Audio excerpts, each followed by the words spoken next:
was built to last with the whims and the weed, and I could change the past with all I will achieve. And got my foot on the gas, never stop competing. If you break like glass, then this life's gonna end. I wanna be the best in the game, invest in my name. Check no restraints, I'm obsessed with the pain. I ingest, I retain, assess and I change. Possessed by the thought I'll be free one day from society's restraints. Money, clout and fame, mud, disease, a plague. We all love to hate, have to play the game, have to make a name. All our insecurities are on display. This is war with the enemy, think that it was meant to be. Living in a time where disease is on every screen. I won't let them fester me, I know most are festering. Negativity is a plague for the mentally weak.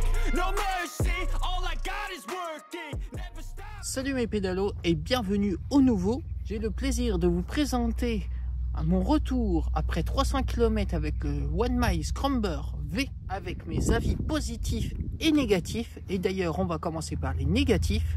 Alors si vous êtes prêts, c'est parti. Commençons par un point négatif avec le témoin de charge sur le display et sur la batterie. On voit surtout une différence vers les derniers traits. Il y a le fait qu'on pédale dans le vide quand on est haute vitesse, et d'ailleurs il y a des solutions qui existent, comme Marc nous le propose avec son pédalier, mais moi je cherche à changer la cassette de derrière qui est en roue libre. Je ne sais pas si je dois le mettre dans les défauts, mais la selle est un peu basse pour plus d'1,80 m. Je pense qu'avec l'empattement des jambes, cela sera un petit peu petit, mais il y a toujours des solutions pour augmenter la selle. Un autre défaut, je pense que les routes tout-terrain sont bien, mais font beaucoup trop de bruit sur route. Donc moi, je mettrais des roues plutôt route pour éviter de faire trop de bruit, parce que ça peut être un peu agaçant au fil du temps. Les feux arrière aussi, je les trouve pas assez éclairés. Je vous mets une petite vidéo pour vous montrer comment ça fait.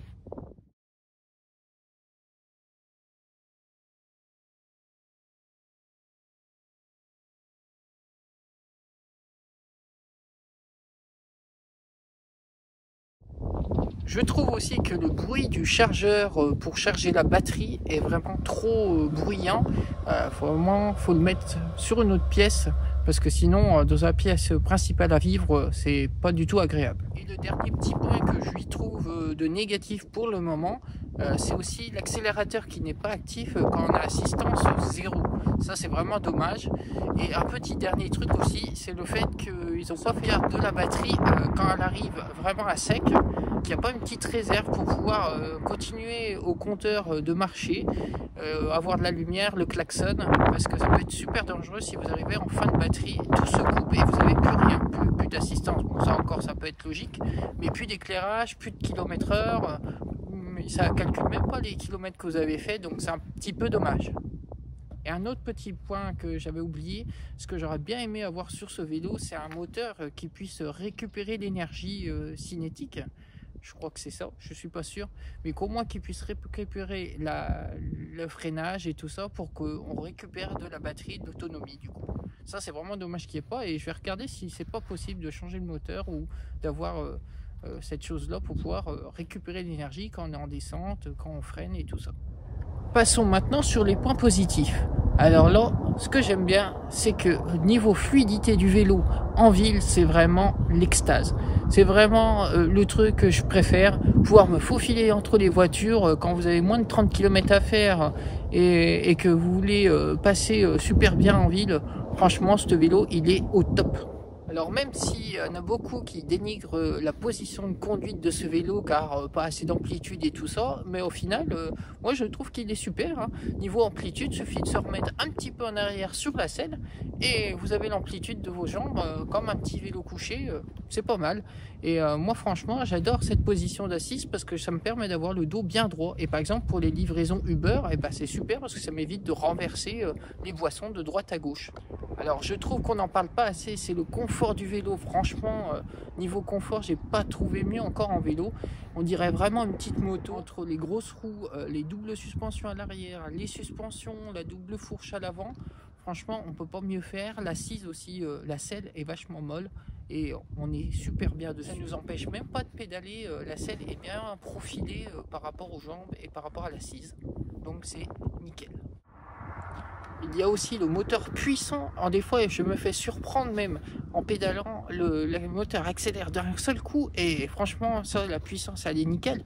Et aussi dans les nivelés assez puissants, hein, et ben je n'ai pas de difficulté à pouvoir faire les montées, même en position 1, nickel, pas de peine, on n'entend pas avoir du mal et tout ça, et tout le temps dans un bon régime et tout ça, et voilà les genres de côtes que je fais en plus, hein. Regardez.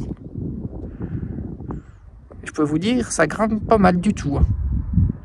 Le feu à l'avant aussi, le feu à l'avant, il est magistral, il est clair, mais avec ses pleins phares et les feux de croisement, c'est parfait. On dirait vraiment une moto au niveau de l'éclairage, c'est vraiment génial.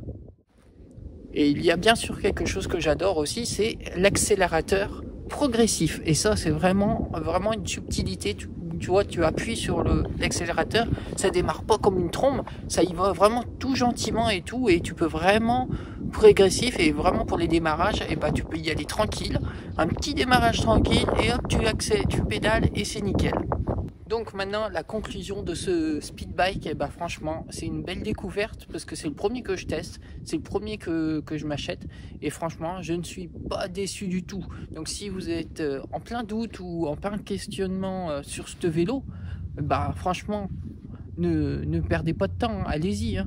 Ou dans le même style, hein, peut-être pas celui-là, mais franchement celui-là moi je l'ai trouvé nickel. En plus bah vous avez vu E-Mobility Colmar sont super nickel, super sympa, un SAV qui sont à l'écoute, et puis aussi Homelite France ou que j'ai eu sur Instagram qui sont super sympas aussi, donc franchement une équipe en or, et ça fait plaisir de voir qu'il y a des gens derrière qui veulent une bonne expérience aux utilisateurs du vélo. Voilà les amis, ça n'aura pas été une vidéo très longue, mais il me fallait que je fasse le retour parce qu'au bout de 300 km, c'est quand même déjà un petit avis sympathique. Forcément, je vous en ferai un aux 1000 km pour voir si tout marche encore très bien, s'il y a eu de l'usure et tout ça. Moi, pour l'instant, j'ai pas crevé, je n'ai pas eu de soucis avec le vélo à part à l'arrivage du vélo. Je vous dis à mercredi mes pédalos sur ABC.